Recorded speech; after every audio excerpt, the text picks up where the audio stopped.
For 2 years, she put her life on hold to care for her grandmother, alone, unseen, and unthanked. While the rest of the family lived their lives, she lived in hospital rooms and sleepless nights. But at the funeral, they stood at the podium and took credit for everything. The applause was thunderous, for a lie she couldn't believe was unfolding. And in that moment, she had to decide, stay silent like always, or finally tell the truth. Evelyn Marrow had built her life around reliability. In Cedar Falls, Iowa, her modest two-story home had long been a gathering place where birthdays were remembered without reminders, and Thanksgiving dinners began precisely on time. She had raised 4 strong-willed children, Gregory Marrow, Cynthia Hale, and twins Robert and Daniel Marrow, each of whom carried a piece of her discipline and pride. At 79, she still insisted on baking her own bread and balancing her checkbook by hand. No one imagined that a single misstep in her kitchen would redraw the boundaries of everyone's life. The stroke struck without spectacle. One moment she was reaching for a glass, and the next she was on the floor, her speech slurred and her right side unresponsive. The paramedics moved quickly, their efficiency echoing through the quiet house. At the hospital, the diagnosis arrived in careful medical language: partial paralysis, probable cognitive decline, an uncertain and prolonged recovery. The doctors did not promise restoration. They described adaptation. Gregory arrived first, his tailored coat still dusted with airport lint. Cynthia followed with the tense posture of someone calculating time away from responsibilities. The twins appeared together, united in concern but divided in availability. They filled the waiting room with anxious conversation, their phones lighting up as they discussed rehabilitation centers, insurance coverage, and projected timelines. The words sounded responsible, but beneath them lingered hesitation. Each of them had reasons: careers in different states, children in school, obligations that could not easily be paused. When the hospital staff asked who would assume primary caregiving responsibility once Evelyn was discharged, the discussion shifted subtly. The siblings spoke about logistics rather than commitment. They referenced short-term solutions and rotating visits. They spoke about facilities that specialized in long-term recovery. The idea of bringing Evelyn home felt sentimental but impractical. Throughout the conversation, Brielle Rowan remained quiet. At 29, Brielle lived in Chicago, building a freelance graphic design career that thrived on flexibility. She had no spouse waiting at home, no children needing school pickups, no mortgage anchoring her to a specific address. To the rest of the family, her independence translated into availability. They did not state it directly, but their glances settled on her with expectation. Brielle understood the implication immediately. She also understood that she was not obligated. Her life had taken years to construct. Late nights refining her portfolio, unstable months chasing clients, careful budgeting to maintain freedom. Yet as she looked through the hospital glass at her grandmother's still figure, obligation felt secondary to memory. She remembered being 6 years old and sitting beside Evelyn at the kitchen table learning to write her name in cursive. She remembered Evelyn defending her artistic ambitions when others dismissed them as impractical. She remembered a woman who had shown up consistently. 3 days later, Brielle packed 2 suitcases and moved into the Cedar Falls house without announcement or ceremony. The home felt different when she entered it alone. Hospital discharge equipment arrived before Evelyn did: a wheelchair, portable oxygen, medication organizers labeled by hour. Brielle transformed the dining room into a temporary bedroom for herself, sliding aside the oak table that once hosted family dinners. She installed temporary ramps and researched mobility aids late into the night. She learned how to operate medical lifts, how to measure oxygen saturation levels, how to interpret subtle changes in breathing. Insurance paperwork arrived in dense envelopes that no one else volunteered to open. Brielle spent hours on hold with representatives, clarifying coverage limitations and disputing billing errors. She attended follow-up appointments, absorbing terminology that blurred into unfamiliar acronyms. Every decision felt urgent, every mistake potentially costly. Meanwhile, the siblings reassured one another that the arrangement was temporary. Gregory told extended relatives that Brielle would hold things down while they assessed long-term care options. Cynthia praised her publicly, calling her generous and brave, though financial discussions remained vague. Robert and Daniel arranged occasional grocery deliveries, each receipt carefully itemized as proof of contribution. Weeks turned into months, and temporary solidified into routine. Evelyn required assistance with nearly everything. Dressing demanded patience. Bathing required coordination and strength. Meals became deliberate exercises in safety. Night terrors interrupted sleep, leaving Brielle awake in the dark hours, listening to fragmented whispers that revealed how fragile cognition had become. Medical equipment crowded the hallways. Utility bills increased. The house no longer felt like a home. It felt like a quiet facility sustained by one person's endurance. Brielle's own life contracted gradually. She stopped posting updates online. She declined new design contracts because deadlines clashed with therapy appointments. Her savings thinned as income slowed. Friends in Chicago sent concerned messages at first, then fewer over time. The world she once navigated confidently shrank to the perimeter of Cedar Falls. She did not complain. She told herself love required presence, not applause. She believed family meant stepping forward when others hesitated. She convinced herself that someone had to remain steady. The family visited twice that year. Both visits were brief, framed by flight schedules and professional obligations. They expressed gratitude, hugged Evelyn gently, and left before dusk. Without explicit agreement, an assumption formed Brielle was the caretaker now, permanent, invisible, replaceable. As winter settled over Cedar Falls, snow accumulated along the backyard fence. Brielle stood at the kitchen window one evening, watching the light fade across the frozen yard. The house was quiet except for the soft hum of oxygen equipment.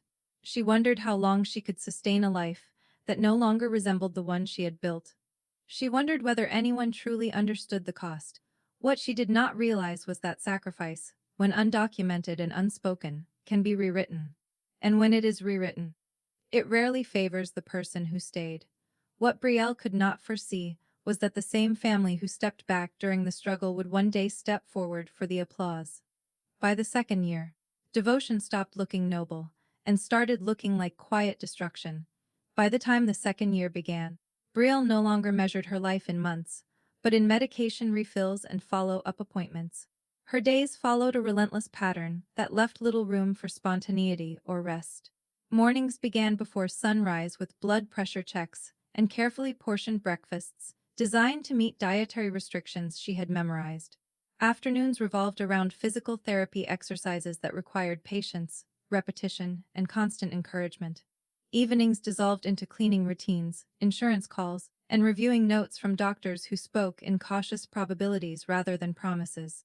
The rhythm was unbroken, and within it, Brielle slowly disappeared.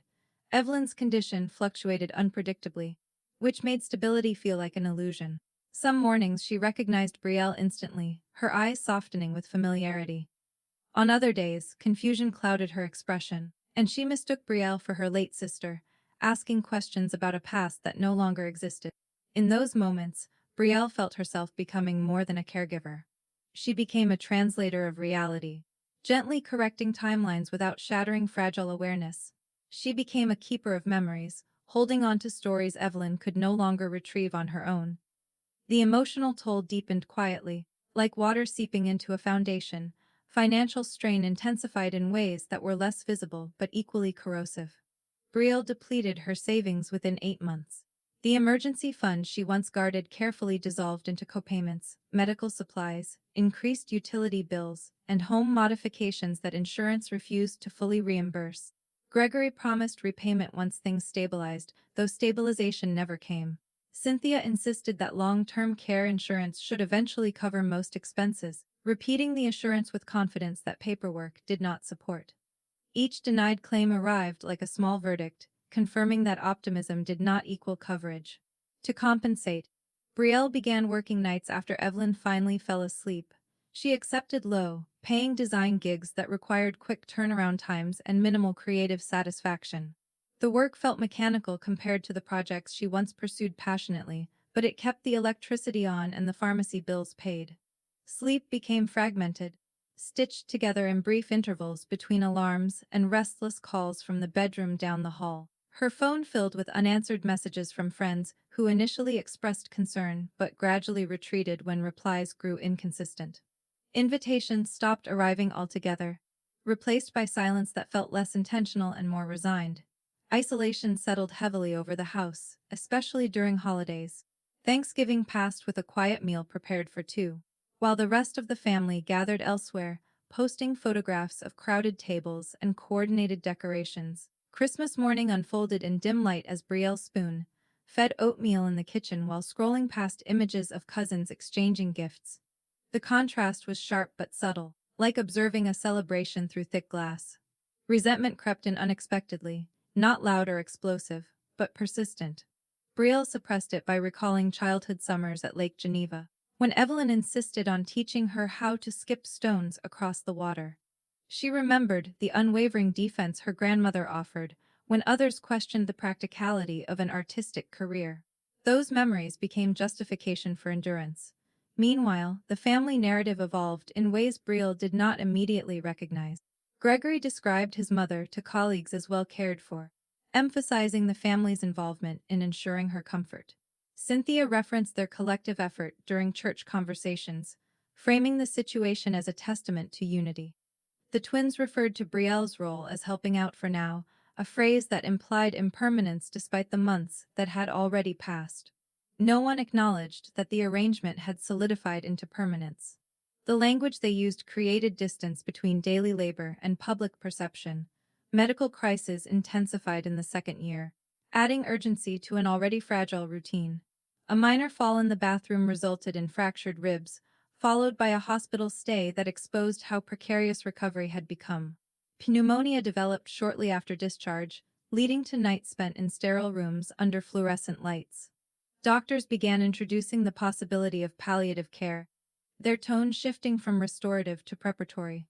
Brielle alone sat through those conversations, absorbing the weight of decisions that would shape the final chapter of her grandmother's life. She alone signed consent forms that required legal authority and emotional resolve. She alone watched monitors through the night, memorizing the cadence of beeping machines. The family arrived when the word critical appeared in a text message, their concern immediate but time-bound. They stayed briefly, careful to balance compassion with professional obligations. After each departure, the house felt larger and quieter. During one visit, Brielle overheard a conversation about the future of the house. It was not cruel or dismissive, it was practical, focused on market trends and maintenance costs. Yet the timing unsettled her. While she fought to stabilize oxygen levels and manage pain medication schedules, others were calculating square footage and resale value. The shift in tone revealed something unmistakable. They were preparing for an ending, she was still trying to postpone. When Evelyn stabilized after another scare, Brielle returned home from the hospital exhausted beyond articulation. She stood in the kitchen surrounded by unopened mail and unwashed dishes, recognizing a truth she had avoided naming. She was operating in a space between love and exploitation. The sacrifice was no longer temporary or transitional, it had fused with her identity. Friends from her previous life described her as devoted, yet devotion now felt less like virtue and more like erosion. Still, she held on. Leaving would feel like betrayal, not only of Evelyn but of the younger version of herself, who believed loyalty defined character. No one else would stay with the same consistency, and that knowledge trapped her as effectively as any obligation. Deep down, she believed that when the time came, the truth would be obvious to everyone. She believed that sustained presence would naturally outweigh occasional appearances. She believed that history recorded itself accurately. She did not yet understand that truth does not automatically surface. It depends on who speaks first, who speaks loudest, and who is listening, but truth, she would soon discover, depends on who controls the microphone. The final decline did not happen in a dramatic hospital room. It unfolded quietly, one forgotten word at a time. Evelyn's deterioration did not arrive with a single defining moment. It revealed itself gradually, through subtleties that only someone present every day could detect. Her speech faded first, sentences shortening into fragments that trailed off before meaning fully formed. Words she once used effortlessly now hovered just beyond reach, leaving her eyes searching for vocabulary that refused to return. Then her appetite diminished. Meals that Brielle carefully prepared were met with polite disinterest or confusion about whether she had already eaten. Finally, her awareness of time began to dissolve. Morning blended into afternoon without distinction, and memories rearranged themselves unpredictably. Brielle adapted without ceremony. She blended meals into soft purées, adjusting seasoning so that familiar flavors might spark recognition. She read old letters aloud, choosing ones from decades earlier that described moments of strength and humor. She played vinyl records Evelyn once loved, filling the house with soft orchestral music that seemed to calm the restlessness in her grandmother's hands. Adaptation became instinctive, less about strategy and more about preservation. The house itself began to change. Conversations that once flowed naturally were replaced by the steady hum of medical equipment. The oxygen concentrator's rhythmic pulse created a mechanical backdrop to each day. Visitors became increasingly rare. Friends who had once dropped by with casseroles now sent cards instead, unsure of what to say in a room where decline was visible.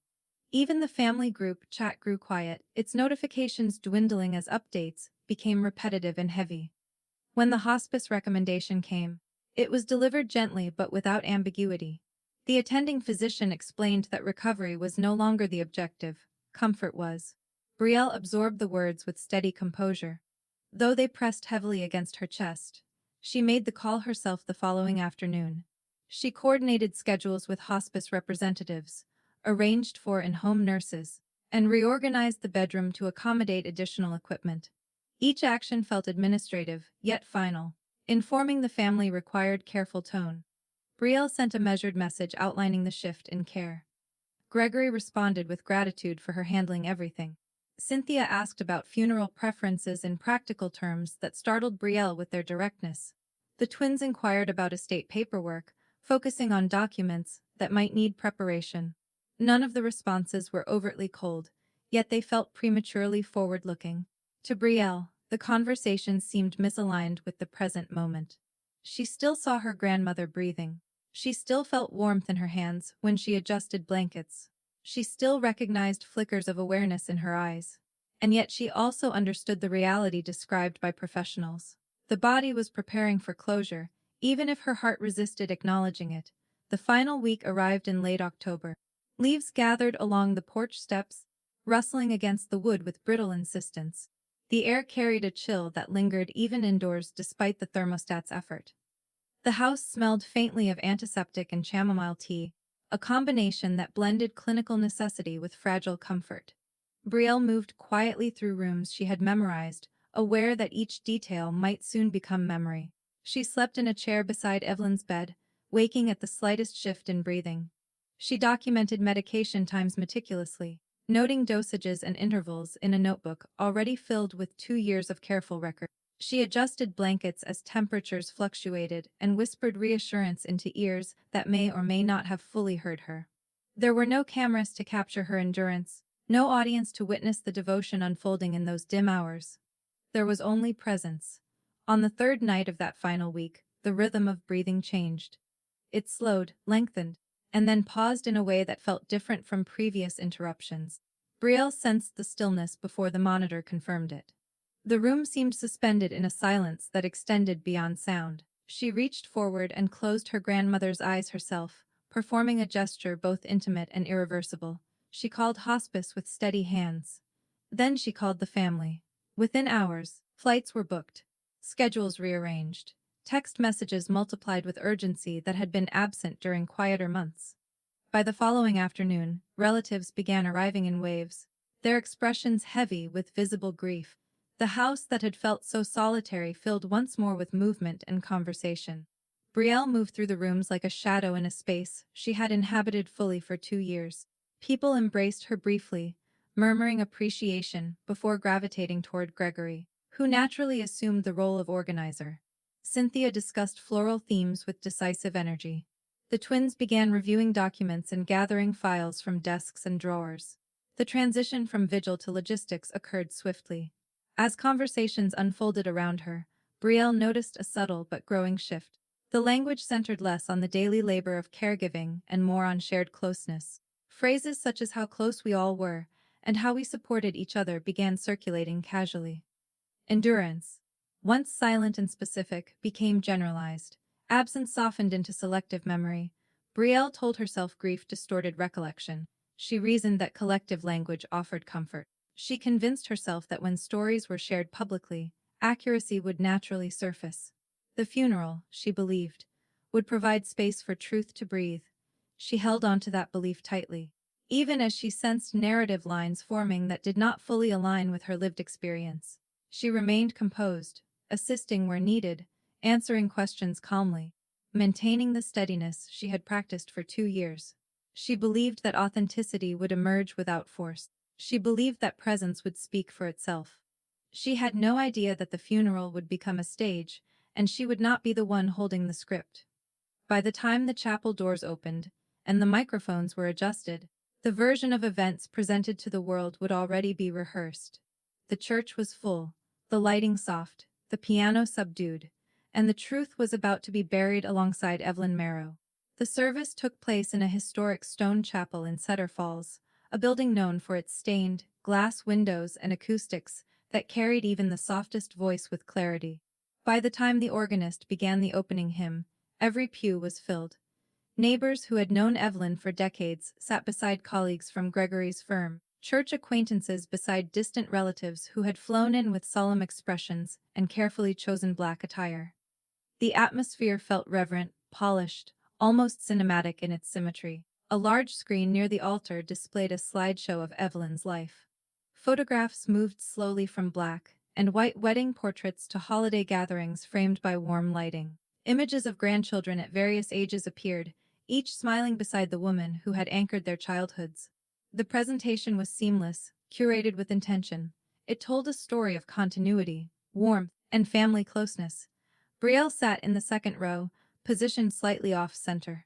She wore a simple black dress, her hair pulled back neatly, her posture straight despite exhaustion that lingered beneath her composure. Dark circles shadowed her eyes, evidence of nights that had not yet been replaced by rest. As she looked toward the screen, she felt the distance between the polished narrative unfolding above and the quiet realities she had lived through. She did not expect recognition in spectacle, but she did not anticipate invisibility either. Gregory approached the podium first, his presence confident, his tone measured. He began by honoring their mother's strength and resilience, recounting stories of discipline and devotion. He spoke of the family's united effort over the past 2 years, emphasizing how they had all come together to ensure her comfort. His words were carefully constructed, flowing smoothly into reflections about shared responsibility and collective sacrifice. The congregation nodded sympathetically, absorbing the image of solidarity he presented. As he described difficult hospital nights and emotional decisions, Brielle felt a quiet tightening in her chest. Those nights had not been shared. Those decisions had not been evenly distributed. Yet in the retelling, individual effort blurred into communal virtue. Applause followed his conclusion, soft but affirming. Cynthia followed with an emotional cadence that drew tears from the audience. She described weekly check-ins and heartfelt conversations about care plans. She referenced difficult decisions they had to make together, framing them as moments of collective courage. The house, she said, had been filled with constant love, a sanctuary sustained by family unity. Her voice trembled convincingly, and several attendees reached for tissues. The twins spoke next, each reinforcing the same themes. They mentioned rotating visits, describing travel schedules as evidence of commitment. They highlighted financial contributions and logistical coordination, presenting spreadsheets as invisible proof of dedication. They praised the strength of family bonds, suggesting that Evelyn's final years had been a testament to shared values.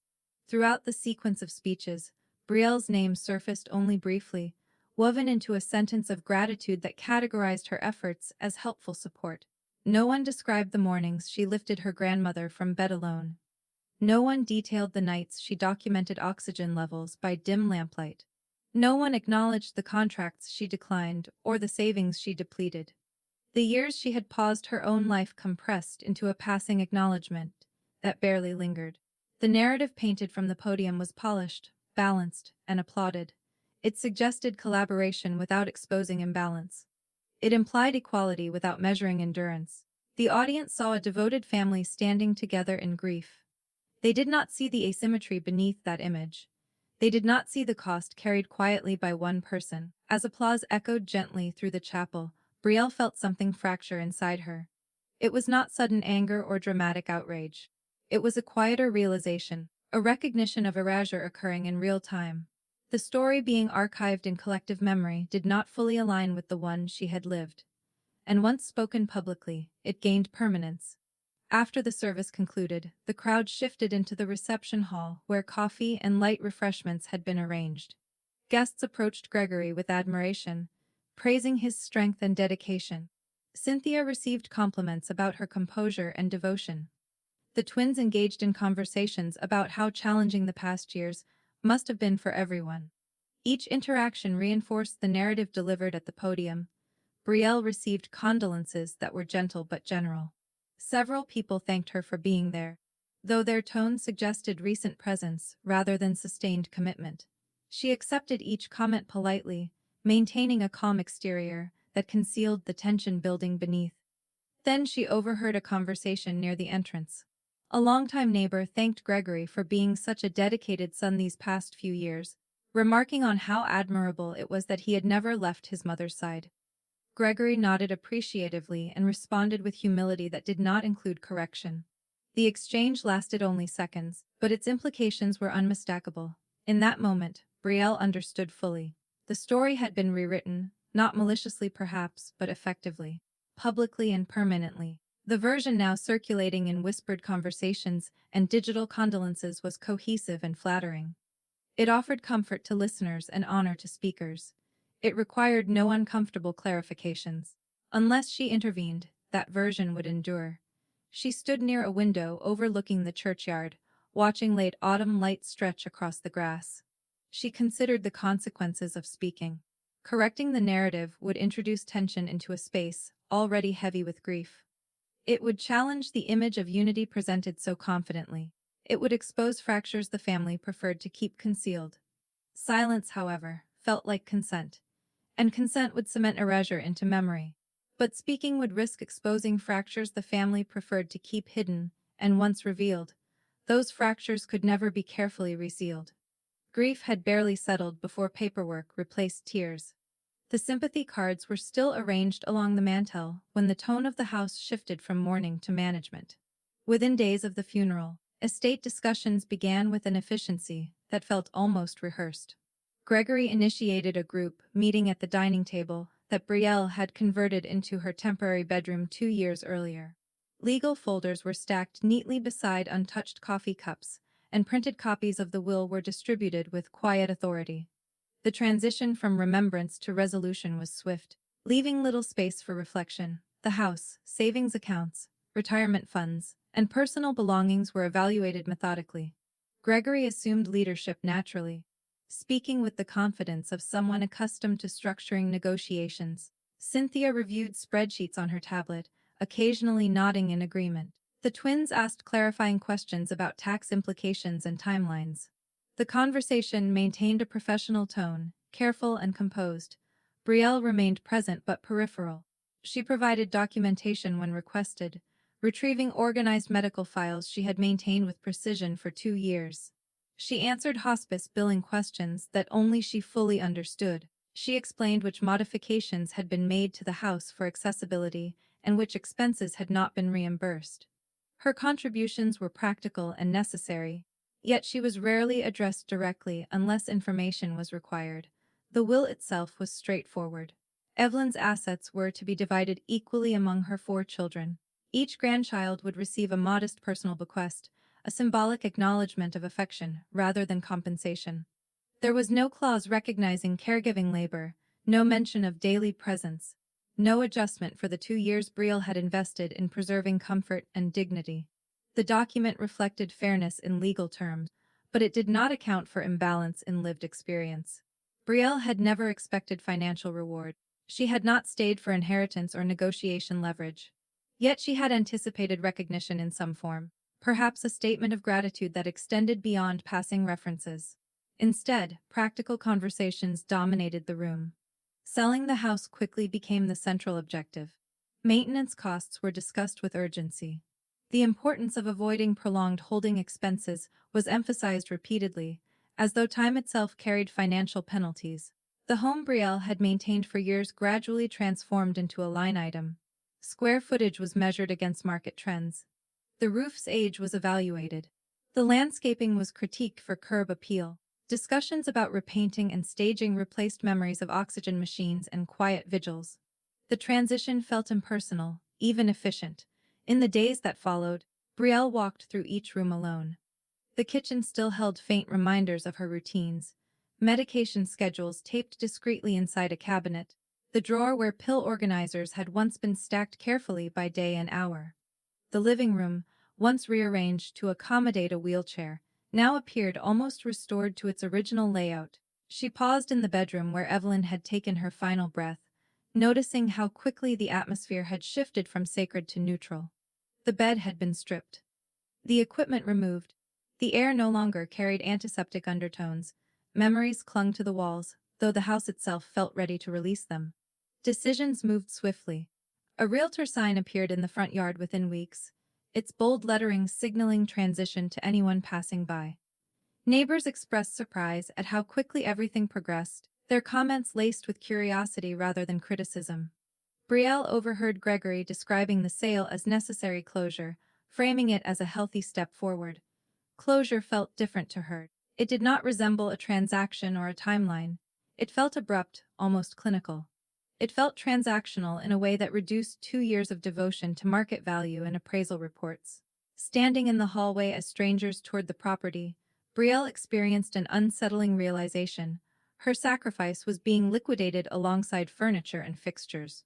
The rooms she had inhabited fully were now being evaluated for resale potential.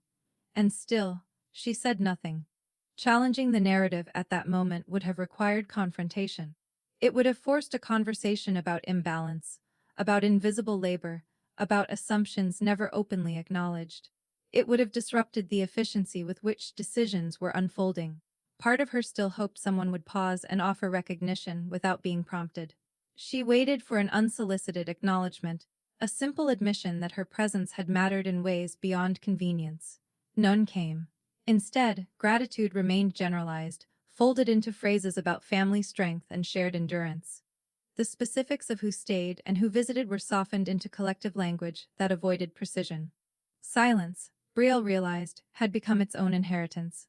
By not contesting the narrative earlier, she had allowed it to solidify. As the closing date approached, she packed the few belongings she had brought with her 2 years earlier. The suitcases felt lighter than when she arrived, yet she felt heavier. The house no longer resembled the space where she had whispered reassurances into the dark. It looked staged, neutral, ready for new occupants who would never know what had transpired within its walls. On the morning the sale was finalized, Gregory announced the distribution schedule with satisfaction. Funds would be transferred promptly. Accounts would be settled. Everything, he said, had been handled responsibly. The phrase echoed with finality. Brielle stood near the front window, watching as the realtor removed the sign from the lawn. She understood that physical evidence of her devotion had now vanished. What remained was memory, and memory, she was beginning to realize, could be shaped by whoever spoke most confidently about it. She remained silent, though the silence felt increasingly fragile. Instead, what happened next would make silence impossible. Weeks after the funeral, a social media post transformed private grief into public mythology. The house had already been sold, the estate settled, and the physical traces of Evelyn's final years reduced to archived paperwork when Gregory published the tribute. It appeared on a quiet Sunday evening, accompanied by a carefully selected series of photographs, holiday dinners from years past, post-hospital visits framed by soft smiles, and one image of the siblings standing solemnly beside Evelyn's bed. The caption was long, reflective, and polished in a way that suggested deliberate drafting rather than spontaneous grief. Gregory wrote about strength, resilience, and the blessing of caring for a parent in her final years. He described years of shared caregiving, emphasizing unity and sacrifice. He thanked his siblings for their unwavering commitment and referenced the family's coordinated effort to ensure dignity and comfort. The tone was humble yet affirming, crafted to inspire admiration without appearing boastful. Within hours, the post spread beyond immediate connections. Church members shared it widely, adding comments about faith and devotion. Former colleagues reposted it as an example of family values in action. Distant relatives who had not visited in years responded with admiration, praising the Marrow family's closeness and integrity. Hundreds of comments accumulated, each reinforcing the narrative presented in the caption. Cynthia added her own reflection beneath the post, echoing the language of unity and shared responsibility. She described the emotional difficulty of balancing care decisions while supporting one another. The twins followed with brief comments about sacrifice and gratitude, each reinforcing the collective tone. The digital conversation created a self-sustaining loop of affirmation. Brielle's name appeared once, buried midway through Gregory's tribute, in a sentence acknowledging help from the younger generation. The phrasing was neutral, almost courteous, yet it reduced 2 years of singular responsibility to an accessory role. There were no details about daily routines, no references to overnight hospital stays, no acknowledgement of paused ambitions or financial depletion. The rewriting was no longer confined to a chapel podium. It was now digital, permanent, searchable, shareable beyond correction. Brielle encountered the post while sitting alone in her Chicago apartment, surrounded by unpacked boxes she had yet to organize. The city outside her window moved at its usual pace, indifferent to the emotional tremor spreading through her chest. She read every word slowly, then scrolled through every comment. Strangers commended dedication that had not occurred. Acquaintances praised collective endurance that had never been equally distributed. The applause was expansive, enthusiastic, and misdirected. Her phone began vibrating with private messages from friends who knew her history. They asked gentle questions, expressing confusion about the portrayal. They remembered her abrupt move to Cedar Falls. They remembered her declining projects and explaining hospital emergencies in hushed tones.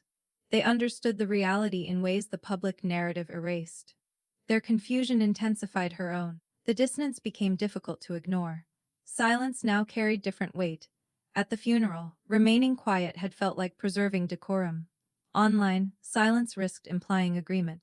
The longer she said nothing, the more the narrative would solidify as uncontested truth. Brielle stared at the blinking cursor beneath the post for nearly an hour. The digital space invited response with deceptive simplicity. A few sentences could recalibrate perception. Yet those sentences could also fracture already fragile relationships. She imagined Gregory's reaction, Cynthia's discomfort, the twins' retreat into defensiveness. She understood that public correction would not remain contained within a comment thread. It would spill into phone calls, side conversations, and possibly permanent distance. Her heart pounded with a mixture of anger and apprehension. Her hands trembled slightly over the keyboard. For 2 years, she had endured invisibility in private. Now invisibility was being celebrated publicly as shared virtue. The transformation from omission to mythology felt almost strategic. Though she could not prove intention, she considered alternative approaches. A private message to Gregory requesting clarification. A restrained comment expressing gratitude while subtly adjusting timelines. Or complete silence, allowing time to dilute the post's prominence. Each option carried consequences. Each required choosing between harmony and accuracy. The comments continued multiplying in real time. Words like inspiring, admirable, and exemplary appeared repeatedly. The family's image strengthened with each affirmation. Brielle felt her own memory of those years narrowing under the weight of external applause. She feared that if she did not speak soon, even she might begin to question the intensity of what she had carried alone. Outside her window, the city lights flickered against evening glass. Inside, the cursor blinked steadily, patient and expectant. The simplicity of pressing enter contrasted sharply with the complexity of what that action would unleash. For years, she had chosen endurance over confrontation.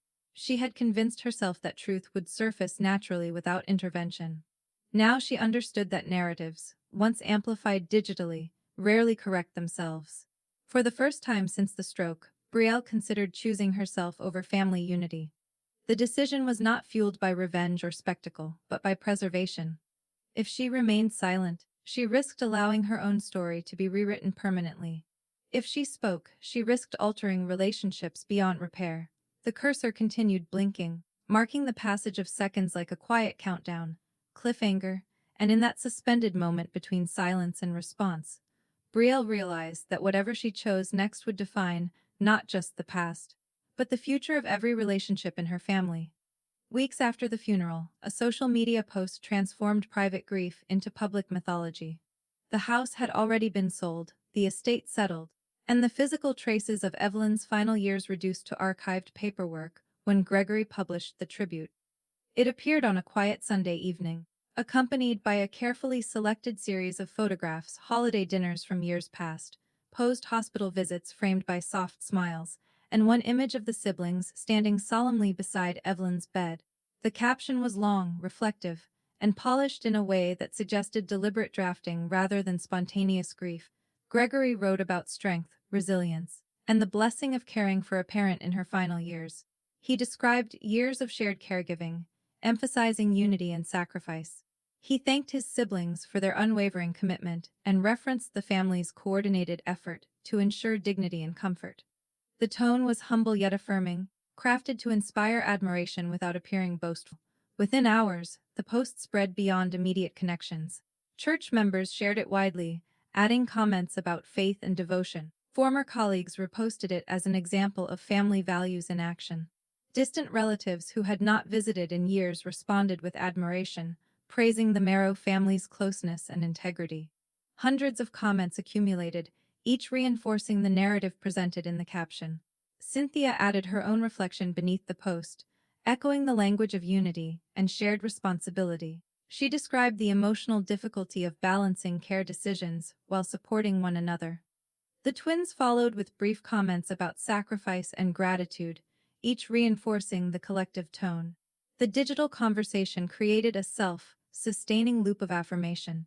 Brielle's name appeared once, buried midway through Gregory's tribute, in a sentence acknowledging help from the younger generation. The phrasing was neutral, almost courteous, yet it reduced 2 years of singular responsibility to an accessory role. There were no details about daily routines, no references to overnight hospital stays, no acknowledgement of paused ambitions or financial depletion. The rewriting was no longer confined to a chapel podium. It was now digital, permanent, searchable, shareable beyond correction. Brielle encountered the post while sitting alone in her Chicago apartment, surrounded by unpacked boxes she had yet to organize. The city outside her window moved at its usual pace, indifferent to the emotional tremor spreading through her chest. She read every word slowly, then scrolled through every comment. Strangers commended dedication that had not occurred. Acquaintances praised collective endurance that had never been equally distributed. The applause was expansive, enthusiastic, and misdirected. Her phone began vibrating with private messages from friends who knew her history. They asked gentle questions, expressing confusion about the portrayal. They remembered her abrupt move to Cedar Falls. They remembered her declining projects and explaining hospital emergencies in hushed tones. They understood the reality in ways the public narrative erased. Their confusion intensified her own. The dissonance became difficult to ignore. Silence now carried different weight. At the funeral, remaining quiet had felt like preserving decorum. Online, silence risked implying agreement. The longer she said nothing, the more the narrative would solidify as uncontested truth. Brielle stared at the blinking cursor beneath the post for nearly an hour. The digital space invited response with deceptive simplicity. A few sentences could recalibrate perception. Yet those sentences could also fracture already fragile relationships. She imagined Gregory's reaction, Cynthia's discomfort, the twins' retreat into defensiveness. She understood that public correction would not remain contained within a comment thread. It would spill into phone calls, side conversations, and possibly permanent distance. Her heart pounded with a mixture of anger and apprehension. Her hands trembled slightly over the keyboard. For 2 years, she had endured invisibility in private. Now invisibility was being celebrated publicly as shared virtue. The transformation from omission to mythology felt almost strategic. Though she could not prove intention, she considered alternative approaches. A private message to Gregory requesting clarification. A restrained comment expressing gratitude while subtly adjusting timelines. Or complete silence, allowing time to dilute the post's prominence. Each option carried consequences. Each required choosing between harmony and accuracy. The comments continued multiplying in real time. Words like inspiring, admirable, and exemplary appeared repeatedly. The family's image strengthened with each affirmation. Brielle felt her own memory of those years narrowing under the weight of external applause. She feared that if she did not speak soon, even she might begin to question the intensity of what she had carried alone. Outside her window, the city lights flickered against evening glass. Inside, the cursor blinked steadily, patient and expectant. The simplicity of pressing enter contrasted sharply with the complexity of what that action would unleash. For years, she had chosen endurance over confrontation. She had convinced herself that truth would surface naturally without intervention. Now she understood that narratives, once amplified digitally, rarely correct themselves. For the first time since the stroke, Brielle considered choosing herself over family unity. The decision was not fueled by revenge or spectacle, but by preservation. If she remained silent, she risked allowing her own story to be rewritten permanently. If she spoke, she risked altering relationships beyond repair. The cursor continued blinking, marking the passage of seconds like a quiet countdown. And in that suspended moment between silence and response, Brielle realized that whatever she chose next would define not just the past, but the future of every relationship in her family. Truth rarely explodes. It accumulates pressure until silence becomes unbearable. The cursor blinked beneath Gregory's post like a quiet provocation. Brielle drafted a response once, reading it carefully before deleting every word. The first version sounded too emotional, too raw, shaped by exhaustion rather than clarity. She drafted again, this time stripping away anything that resembled accusation. That version felt too passive, almost apologetic. She erased it as well. The act of typing and deleting became a reflection of her internal conflict, each revision exposing how carefully she would have to balance honesty with restraint. She considered the consequences with deliberate realism. Public correction could damage relationships that were already strained. It could lead to accusations of disrespect, particularly so soon after the funeral. She imagined being labeled ungrateful, dramatic, or attention-seeking. The narrative had already framed the family as unified. Disrupting it could be interpreted as betrayal. The weight of potential backlash pressed heavily against her resolve, but she also considered the alternative. Lifelong resentment was not abstract. She could already feel its early formation. Historical inaccuracy would become embedded if left unchallenged. Emotional self-erasure, once internalized, would not be easily undone. If she remained silent, the myth would harden into fact, and her own memory of those years would compete with a public version that minimized her role. The longer she stared at the screen, the clearer it became that silence was no longer neutral. Finally, Brielle began drafting a third response. This time she approached it as documentation rather than defense. She clarified timelines calmly, stating that she had moved into Evelyn's home shortly after the stroke and had remained there full-time for nearly 2 years. She described coordinating medical appointments, managing daily care, and overseeing hospice arrangements. She acknowledged that her uncles and aunt had visited and contributed in various ways, emphasizing appreciation where it was due. Yet she also made it clear that daily caregiving had not been a rotating responsibility. Her tone remained measured, careful not to assign blame or dramatize hardship. She expressed gratitude for the family's support while gently correcting the record. She avoided emotional language, choosing precision instead. When she finished, she read it 3 times. It was not confrontational, but it was unambiguous. Her finger hovered briefly before pressing post. The reaction was immediate. Notifications flooded her screen within minutes. Some extended family members sent private messages thanking her for honesty, admitting they had not understood the extent of her involvement. A cousin acknowledged that the public narrative had seemed incomplete. Others, however, responded defensively. A distant relative commented that public disputes during grief were inappropriate. Another accused her of undermining the spirit of unity that Gregory had tried to express. Gregory responded publicly, describing her tone as unnecessary and suggesting that the tribute had not been intended as a detailed accounting. Cynthia added a comment encouraging everyone to focus on honoring Evelyn's memory rather than dissecting specifics. The twins remained silent, their absence in the thread noticeable yet unsurprising. The comment section grew tense but remained restrained. No insults surfaced, yet the divide was evident. Support and discomfort existed side by side, creating a digital standoff that felt both intimate and exposed. Brielle resisted the urge to respond further. She had said what needed to be said. Additional explanations would risk escalating what she intended to clarify. Then something unexpected happened. Neighbors from Cedar Falls began adding their own observations. One mentioned seeing Brielle's car in the driveway every evening for 2 consecutive winters. Another recalled watching her shovel snow alone at dawn before an ambulance arrived during one particularly icy week. A former hospice nurse commented about her constant presence during final nights, noting how rare that level of consistency was. Their contributions were not dramatic, not performative, but factual. The truth surfaced organically through these recollections. It did not rely on emotional appeal. It relied on observation. As more comments accumulated, the narrative subtly shifted. The earlier image of shared daily caregiving softened into acknowledgement of Brielle's central role. The collective applause that once overlooked her now included her by name. For the first time since the funeral, Brielle felt seen. Not in a triumphant or vindictive way, but in a grounded sense of validation. The years she had invested were no longer condensed into a footnote. They were articulated publicly, corroborated by those who had witnessed her consistency without agenda. Yet validation carried complexity. Gregory's final response in the thread was brief and formal, emphasizing appreciation for everyone's contributions without directly revising his original framing. Cynthia disengaged from the conversation entirely. The twins' silence remained intact. The correction had not exploded into scandal, but it had undeniably exposed fractures. As the notification slowed and the conversation stabilized, Brielle closed her laptop and sat quietly in her apartment. The city outside continued moving, indifferent to digital dispute. She understood that while truth had surfaced, relationships had shifted. The family would not forget the public correction.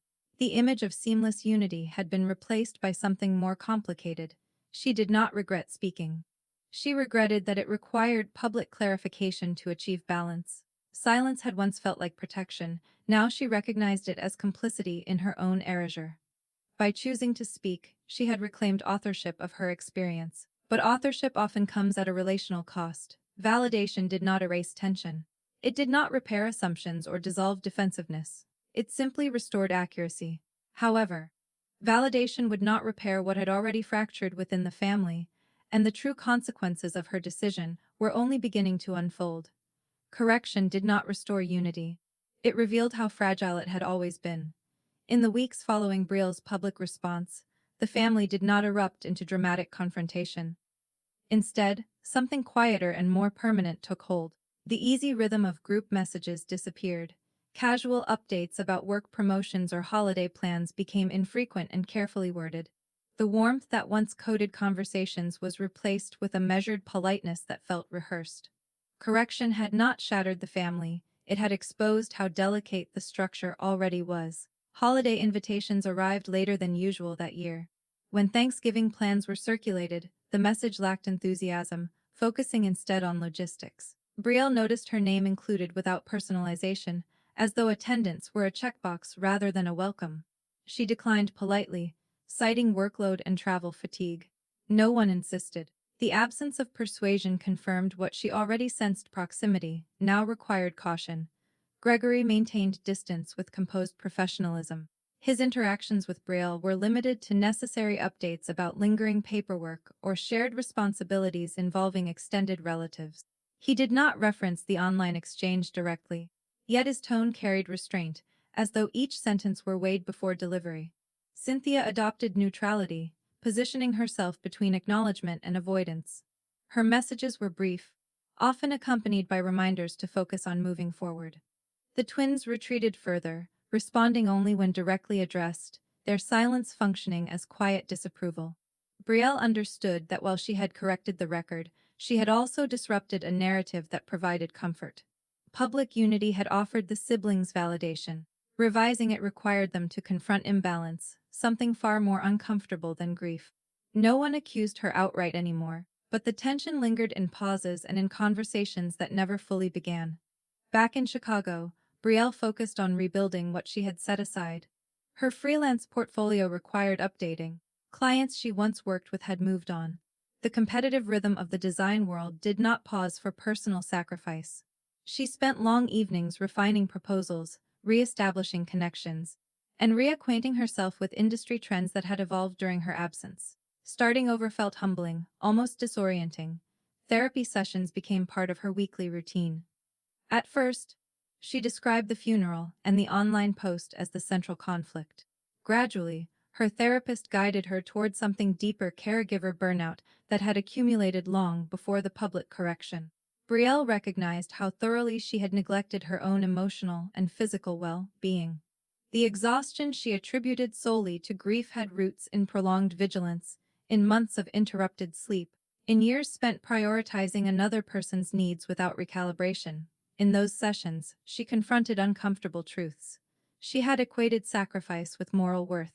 She had believed endurance guaranteed eventual recognition. She had avoided confrontation not only to preserve harmony, but to avoid the risk of appearing selfish.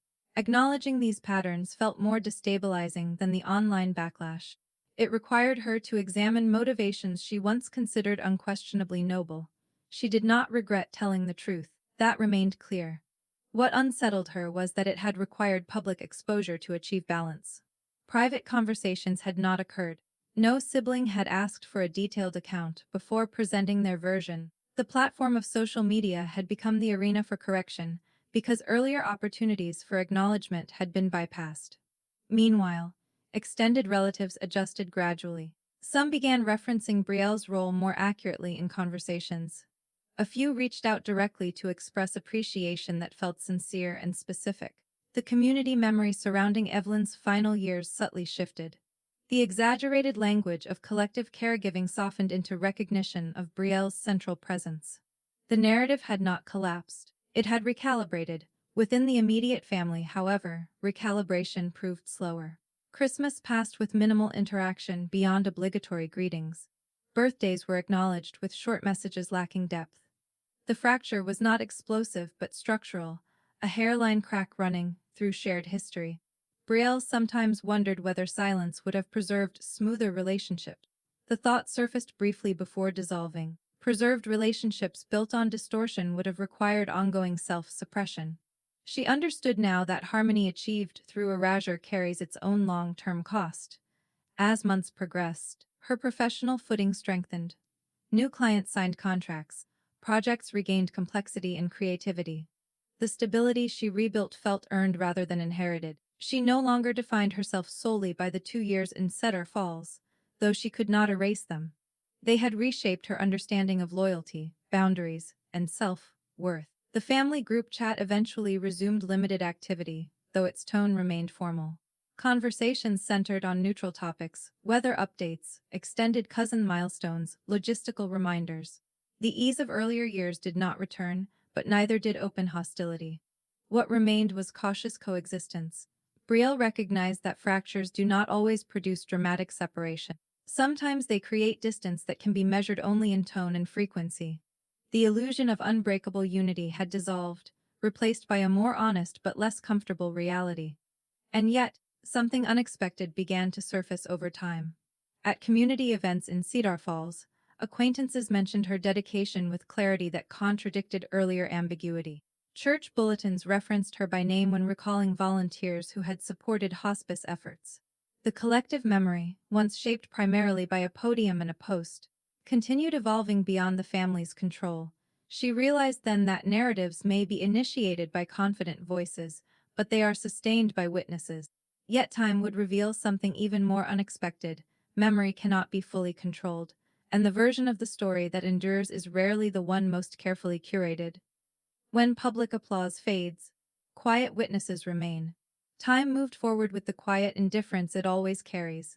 The intensity of online comments slowed, the tribute posts settled into the background of scrolling timelines, and the sharpness of the funeral speeches softened into distant memory. Yet in Cedar Falls, something more durable than applause lingered. While curated narratives briefly shaped perception, it was the quiet witnesses who held a different version of events, one that had never required a microphone. Months after the estate was finalized and Brielle had re-established her routine in Chicago, she returned to Cedar Falls for a brief visit. The trip was practical, tied to forwarding mail that had resurfaced unexpectedly. She did not announce her arrival widely, preferring anonymity, but small towns do not operate on anonymity. Presence is noticed. At a local coffee shop near Main Street, a familiar barista recognized her immediately. The greeting carried warmth, not curiosity. The woman recalled seeing Brielle most mornings, during the final winter, often stopping in for coffee after early pharmacy runs. The comment was casual, yet specific. It referenced consistency, rather than spectacle. Later that afternoon, a neighbor approached her in the parking lot outside a grocery store. The woman mentioned watching the porch light remain on through long nights and noticing Brielle's car in the driveway during snowstorms. There was no exaggeration in her tone, only quiet acknowledgement.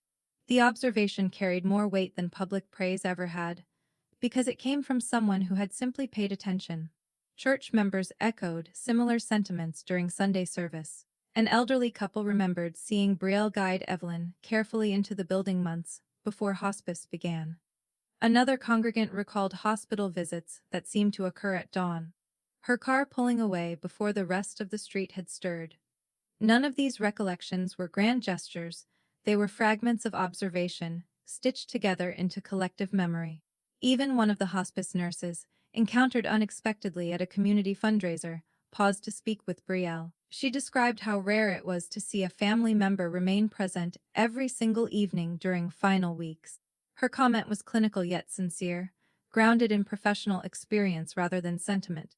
It affirmed what had been lived rather than performed. Gradually, community memory adjusted. The exaggerated narrative that once circulated online softened under the weight of first-hand recollections. Conversations became more precise. Instead of general references to family unity, people spoke about Brielle's constancy. The correction was not dramatic or confrontational, it was organic. Accuracy replaced assumption quietly, without announcement.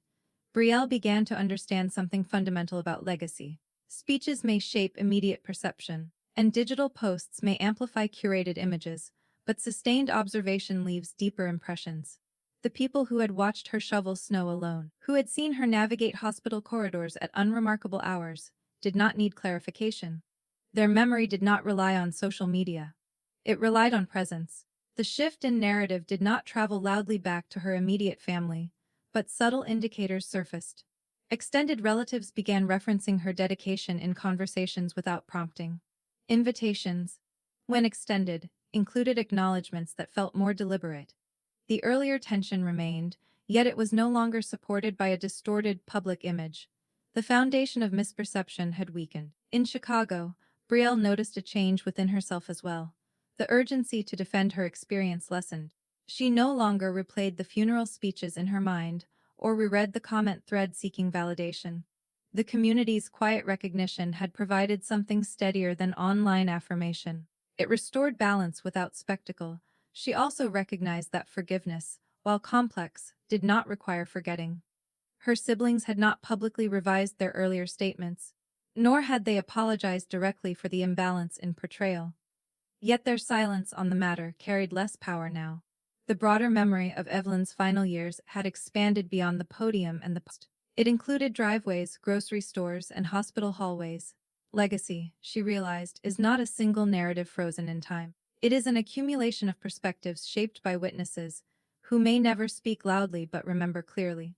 The family's curated version had momentarily dominated, but it could not erase the impressions formed by neighbors who observed without agenda. Years began to pass with steadier rhythm. Brielle's career stabilized, her social circle widened again, and the intensity of that chapter integrated into a larger life story. The fracture within the family did not disappear, but it evolved into something more manageable. An understanding that unity without truth is fragile.